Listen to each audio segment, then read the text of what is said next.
ನನ್ನೆಲ್ಲ ಫಾಲೋವರ್ಸ್ಗೆ ನನ್ನ ಕಡೆಯಿಂದ ಬಿಗ್ ಬಿಗ್ ಹಾಯ್. ಪ್ಲೀಸ್ ನನ್ನ ಚಾನಲ್ನ ಸಬ್ಸ್ಕ್ರೈಬ್ ಮಾಡ್ಕೊಳ್ಳಿ ಅಂತ ಹೇಳ್ತಾ, ಭವ್ಯ ಗೌಡ ಬಗ್ಗೆ ಯಾರ್ಯಾರೆಲ್ಲ ನೆಗೆಟಿವ್ ಕಮೆಂಟ್ ಹಾಕಿದ್ದೀರಾ, ಯಾರ್ಯಾರೆಲ್ಲ ಕರ್ಣ ಸೀರಿಯಲಲ್ಲಿ ಭವ್ಯ ಗೌಡ ಇರೋದ್ರಿಂದ ಕರ್ಣ ಸೀರಿಯಲ್ಗೆ ಮೈನಸ್ಸು, ಕರ್ಣ ಸೀರಿಯಲ್ಲು ಫ್ಲಾಪ್ ಆಗುತ್ತೆ, ಕರ್ಣ ಸೀರಿಯಲ್ಲು ಆಯ್ತಾ ಭವ್ಯ ಗೌಡನಿಂದಲೇ ಕರ್ಣ ಸೀರಿಯಲ್ನ ಯಾರೂ ಕೂಡ ನೋಡಲ್ಲ ಅಂತೇಳಿ ತುಂಬ ಜನ ಆಯ್ತಾ ವಿಧವಾದ ಕಮೆಂಟ್ ಹಾಕಿದ್ದೀರ.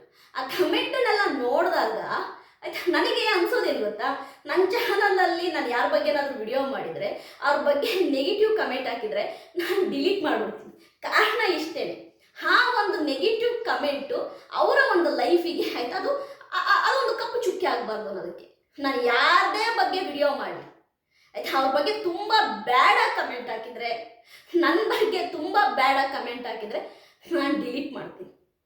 ಯಾಕೆ ಅಂತಂದರೆ ಪಾಪ ಅವರು ಆ ಕಮೆಂಟ್ ನೋಡಿದಾಗ ಅವ್ರಿಗೆ ನೋವಾಗಬಾರ್ದು ಅಂತ. ಬೇಕಾದರೆ ನನ್ನ ಚಾನಲ್ನಲ್ಲಿ ನೀವು ಬೇಕಾದರೆ ಯಾವುದೇ ವಿಡಿಯೋ ಕೆಳಗಡೆ ನೋಡಿ, ತುಂಬಾ ವಲ್ಗರ್ ಆಗಿರುವಂತಹ ಕಮೆಂಟು, ಆ ಒಂದು ವ್ಯಕ್ತಿಯ ಒಂದು ವೈಯಕ್ತಿಕ ಜೀವನದ ಬಗ್ಗೆ ಮಾಡಿದಂಥ ಕಮೆಂಟ್ಗಳನ್ನು ನಾನು ಡಿಲೀಟ್ ಮಾಡ್ತೀನಿ ಆಯಿತಾ. ಇನ್ಕ್ಲೂಡಿಂಗ್ ಭವ್ಯ ಗೌಡರ ಬಗ್ಗೆ ಏನೇನು ನಾನು ಕರ್ಣ ಸೀರಿಯಲ್ ಬಗ್ಗೆ ವಿಡಿಯೋ ಮಾಡಿದ್ದೀನಿ ಅದರ ಕೆಳಗಡೆ ಭವ್ಯನ ಒಂದು ವೈಯಕ್ತಿಕ ಸಂಬಂಧಕ್ಕೆ ಭವ್ಯ ಬಗ್ಗೆ ನೀವು ಮಾಡಿರುವ ಕಮೆಂಟ್ಗಳನ್ನು ನಾನು ಡಿಲೀಟ್ ಕೂಡ ಮಾಡಿದ್ದೀನಿ. ಓಕೆ, ಇವತ್ತು ನಿಜವಾಗ್ಲೂ ಕೂಡ ಭವ್ಯ ಗೌಡ ಅವರು ಕರ್ಣ ಸೀರಿಯಲ್ಗೆ ಮೈನಸ್ ಅಂತ ಹೇಳ್ತಿದಾರಲ್ಲ, ಅವರೆಲ್ಲರಿಗೂ ಕೂಡ ಒಂದು ನನ್ನ ಕಡೆಯಿಂದ ಒಂದು ಉತ್ತರ ಸರಿನಾ. ಯಾರ್ಯಾರೆಲ್ಲ ಆಯ್ತಾ ಫ್ಲಾಪ್ ಆಗುತ್ತೆ ಸೀರಿಯಲ್ಲು, ಭವ್ಯ ಗೌಡ ಹೀರೋಯಿನ್ಗೆ ಲಾಯಕ್ಕಿಲ್ಲ, ಕರ್ಣ ಸೀರಿಯಲಲ್ಲಿ ಭವ್ಯ ಗೌಡ ಹೀರೋಯಿನ್ ಆಗಿದ್ರೆ ಆ ಕರ್ಣ ಸೀರಿಯಲ್ಲು ಫ್ಲಾಪ್ ಆಗುತ್ತೆ, ಕರ್ಣ ಸೀರಿಯಲ್ನ ಯಾರೂ ನೋಡಲ್ಲ. ಗೀತಾ ಸೀರಿಯಲಲ್ಲೇ ಭವ್ಯ ಗೌಡನ ನೋಡಿ ನೋಡಿ ಬೋರ್ ಹೊಡೆದಿದೆ ಜನಗಳಿಗೆ, ಹಾಗಾಗಿ ಕರ್ಣ ಸೀರಿಯಲಲ್ಲಿ ಯಾರೂ ಕೂಡ ಭವ್ಯ ಗೌಡನ ನೋಡಲ್ಲ, ಆ ಸೀರಿಯಲ್ ಫ್ಲಾಪ್ ಅಂತ ತುಂಬ ಜನ ವಿಧವಾದ ಕಮೆಂಟು ಆಯಿತಾ. ಅಂದರೆ ಒಂದನ್ನ ತಿಳ್ಕೊಳ್ಳಿ ಸ್ನೇಹಿತರೆ ಆಯಿತಾ, ನೀವು ಯಾರನ್ನೂ ಕೂಡ ಪ್ರೆಡಿಕ್ಟ್ ಮಾಡೋಕ್ಕೆ ಹೋಗ್ಬಾರ್ದು ಆಯಿತಾ. ಇದಕ್ಕೆ ಒಂದು ಉದಾಹರಣೆ ಇದೆ. ಕರ್ಣ ಸೀರಿಯಲ್ಲು ಒಂದು ಬಿಗ್ ಬಜೆಟಿನ ಸೀರಿಯಲ್ಲು ಅಥವಾ ಸೀರಿಯಲ್ಗಳಲ್ಲಿ ತುಂಬ ಚೆನ್ನಾಗಿ ಹೀರೋಯಿನ್ ಪಾತ್ರಗಳನ್ನ ನಿರ್ವಹಿಸ್ತಿದ್ದಂತಹ ನಮ್ರತಾ ಗೌಡ, ಭವ್ಯ ಗೌಡ ಇಬ್ಬರನ್ನೂ ಕೂಡ ಕರ್ಣ ಸೀರಿಯಲಲ್ಲಿರುವಂಥ ಪ್ರೊಡ್ಯೂಸರು ಆಯಿತಾ ತಗೊಂಡಿದ್ದಾರೆ, ಅವ್ರಿಗೆ ಒಂದು ಒಳ್ಳೆ ರೆಮ್ಯುನರೇಷನ್ ಕೊಟ್ಟಿದ್ದಾರೆ ಅಂದರೆ ಯೋಚನೆ ಮಾಡಿ, ಯಾರಾದರೂ ಫ್ಲಾಪ್ ಹೀರೋಯಿನ್ಗಳಿಗೆ ಕೊಡ್ತಾರಾ? ಭವ್ಯ ಗೌಡ ಫ್ಲಾಪ್ ಹೀರೋಯಿನ್ ಆಗಿದ್ದರೆ ಭವ್ಯ ಗೌಡನ್ನ ಕರ್ಣ ಸೀರಿಯಲ್ಗೆ ತಗೊಳ್ಳೋರ, ಕರ್ಣ ಸೀರಿಯಲ್ಗೆ ಒಂದು ಗುಡ್ ರೆಮ್ಯುನರೇಷನ್ ಕೊಟ್ಟಿರೋರು. ಇದು ಬೇಸಿಕ್ ಆಯ್ತಾ, ನಮ್ಮ ಬೇಸಿಕ್ಕು ಆಯ್ತಾ ನಾವು ಕ್ವಶನ್ ಇದು ಕೊಟ್ಟಿರೋರಾ? ಇಲ್ಲ ತಾನೆ. ಒಂದು ತಿಳ್ಕೊಳ್ಳಿ, ಭವ್ಯ ಗೌಡ ಆಯ್ತಾ ಹೀರೋಯಿನ್ ಅಂತ ಸೀರಿಯಲ್ ಹೀರೋಯಿನ್ ಆಗಿ ಸಕ್ಸಸ್ಫುಲ್ ಹೀರೋಯಿನ್ ಅವರು, ಸಕ್ಸಸ್ಫುಲ್ ಆಗಿ ಅವ್ರಿಗೆ ಕೊಟ್ಟಂತ ಪಾತ್ರನ ತುಂಬ ಚೆನ್ನಾಗಿ ನಿರ್ವಹಿಸ್ತಾರೆ. ಅವ್ರು ಎಲ್ಲೂ ಕೂಡ ಮಧ್ಯದಲ್ಲಿ ಸೀರಿಯಲ್ ಮಧ್ಯದಲ್ಲಿ ಕೈ ಕೊಡುವಂಥ ಹೀರೋಯಿನ್ ಅಲ್ಲ ಭವ್ಯ ಗೌಡ. ತೆಲುಗಲ್ಲೂ ಕೂಡ Bigg Boss Telugu season 8 winner ಆದಂತಹ ನಿಖಿಲ್ ಅವರ ಜೊತೆ ಆಯ್ತಾ ಭವ್ಯ ಗೌಡ ಆ್ಯಕ್ಟ್ ಮಾಡಿದ್ರು ವೈಫ್ ಆಗಿ ಆಯ್ತಾ, ತುಂಬ ಚೆನ್ನಾಗಿ ಹಿಟ್ಟಾಯಿತು ಆ ಸೀರಿಯಲ್. ಅದೇ ರೀತಿ ಕಲರ್ಸ್ ಕನ್ನಡ ವಾಹಿನಿಯಲ್ಲಿ ಬಂದಂತಹ ಗೀತಾ ಸೀರಿಯಲ್ ಕೂಡ ಸೂಪರ್ ಡೂಪರ್ ಆಯಿತು. Okay, Bigg Boss Kannada season 11ನಲ್ಲಿ ಭವ್ಯ ಗೌಡ ಅವರು ಕೊಟ್ಟಂತಹ ಕಂಟೆಂಟನ್ನು ಯಾರೂ ಕೊಟ್ಟಿಲ್ಲ ಆಯ್ತಾ, ಅಷ್ಟು ಕಂಟೆಂಟನ್ನು ಭವ್ಯ ಗೌಡ ಕೊಟ್ಟಿದ್ದಾರೆ. ಭವ್ಯ ಗೌಡಗೆ ಬಿಗ್ ಬಾಸ್ ಅಲ್ಲಿ ಅವ್ರು ಏನು ರೆಮ್ಯುನರೇಷನ್ ಕೊಟ್ಟಿದ್ರು ಅದಕ್ಕೆ ತಕ್ಕಂತೆ ಅವರು ಬಿಗ್ ಬಾಸ್ ಮನೆಯಲ್ಲಿ ಇದ್ದು ವಾಪಸ್ ಬಂದಿದ್ದಾರೆ. ಅದು ಭವ್ಯಾಗಿರುವ ತಾಕತ್ತು ಆಯ್ತಾ. ನೀವು ಹೇಳ್ಬೋದು ಬಿಡಕ ಬಿಗ್ ಬಾಸ್ ಮನೆಯಲ್ಲಿ ಭವ್ಯ ಗೌಡ ಹಾಗೆ ಹೀಗೆ ಅಂತ ಹೇಳ್ಬೋದು. ಬಿಗ್ ಬಾಸ್ ಮನೆಗೆ ದುಡ್ಡು ಕೊಟ್ಟು ಕರ್ಕೊಂಡು ಹೋಗ್ತಾರೆ ಅಂತಂದ್ರೆ ಅಲ್ಲಿ ಕುತ್ಕೊಂಡು ಮಿಕ್ಚರ್ ತಿನ್ನಕ್ಕಲ್ಲ, ನಾನು ಇರೋದೇ ಹೀಗೆ, ನಾನು ಹಿಂಗೆ ಇರ್ತೀನಿ ಹಂಗ ಅದಕ್ಕಲ್ಲ ಆಯ್ತಾ. ಅವರು ಒಂದು ರೆಮ್ಯುನರೇಷನ್ ಕೊಟ್ಟು ಬಿಗ್ ಬಾಸ್ಗೆ ಕರ್ಕೊಂಡು ಹೋಗ್ತಾರೆ ಅಂದರೆ ಪ್ಲಸ್ಸೋ ಮೈನಸ್ಸೋ, ಅದು ಪಾಸಿಟಿವ್ ನೆಗೆಟಿವ್, ಅಲ್ಲಿ ಅವ್ರು ಟ್ರಾವೆಲ್ ಆಗಲೇಬೇಕು. ಸತತ 120 ದಿನಗಳು Bhavya Gowda Bigg Boss Kannada season 11ನಲ್ಲಿ ಟ್ರಾವೆಲ್ ಆಗಿ ಯಶಸ್ವಿಯಾಗಿ ಹೊರಗಡೆ ಬಂದಿದ್ದಾರೆ ಅಂದರೆ ಅದು ಕೂಡ ಸಕ್ಸಸ್ಸೇ. ಇವತ್ತು ನೀವು ಕರ್ಣ ಸೀರಿಯಲ್ ಅಲ್ಲಿ ಭವ್ಯ ಗೌಡ ಆಕ್ಟ್ ಮಾಡೋದ್ರಿಂದ ಕರ್ಣ ಸೀರಿಯಲ್ ಫ್ಲಾಪ್ ಆಗುತ್ತೆ. ಕರ್ಣ ಸೀರಿಯಲ್ ಭವ್ಯ ಗೌಡ ಹೀರೋಯಿನ್ ಆಗಿದ್ರೆ ಯಾರು ನೋಡಲ್ಲ, ಕರ್ಣ ಸೀರಿಯಲ್ ಭವ್ಯ ಗೌಡ ಆಕ್ಟ್ ಮಾಡಿದ್ರೆ ಯಾರು ನೋಡಲ್ಲ. ಒಂದು ತಿಳ್ಕೊಳ್ಳಿ ಆಯ್ತಾ, ಪ್ರೊಡ್ಯೂಸರ್ ದುಡ್ಡು ಕೊಟ್ಟು ಭವ್ಯ ಗೌಡ ಕರ್ಣ ಸೀರಿಯಲ್ಗೆ ಹಾಕೊಂಡಿದ್ದಾರೆ ಆಯ್ತಾ ಆಕ್ಟ್ ಮಾಡಕ್ಕೆ ಅಂತಂದ್ರೆ ಅವ್ರು ದಡ್ರಾ? ಜೀ ಕನ್ನಡ ವಾಹಿನಿಯವ್ರು ದಡ್ರಾ? ಹಾಗೆಲ್ಲ ಹೇಳಕ್ ಹೋಗ್ಬೇಡಿ. ನಿಮಗಿಷ್ಟ ಇಲ್ವಾ ನೋಡಬೇಡಿ. ನಿಮಗೆ ಬೇಕಾದ್ರೆ ಕರ್ಣ ಸೀರಿಯಲ್ ಅಲ್ಲಿ ಕಿರಣ್ ರಾಜ್ ಮತ್ತು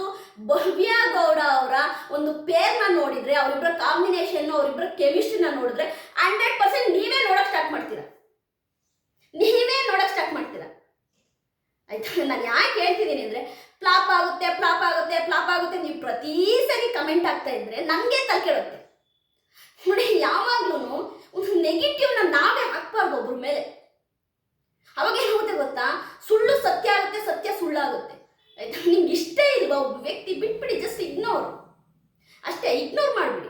ನನಗೆ ನಿಮ್ಮೆಲ್ಲ ಕಮೆಂಟ್ಗಳನ್ನ ನೋಡಿದಾಗ ನನಗೆ ಅನ್ಸೋದೇನು ಗೊತ್ತಾ, ಆ ಹುಡುಗಿ ನೀನು ಚಿಕ್ಕ ಹುಡುಗಿ, ಭವ್ಯ ಗೌಡ ನಿನ್ನೂ ಬೆಳಿಬೇಕಾಗಿರೋ ಹುಡುಗಿ, ಇಂಡಸ್ಟ್ರಿಯಲ್ಲಿ ತುಂಬಾನೇ ಕಷ್ಟಪಟ್ಟು ಮೇಲೆ ಬರ್ತಾ ಇರೋ ಹುಡುಗಿ, ಅಷ್ಟೊಂದು ಆಯ್ತಾ ಆ ಕೋಪ ಏನಕ್ಕೆ, ಆ ಗ್ರಡ್ಜ್ ಏನಕ್ಕೆ? ನಾನು ಚಾಲೆಂಜ್ ಮಾಡ್ತಾ ಇದ್ದೀನಿ, ಚಾಲೆಂಜ್.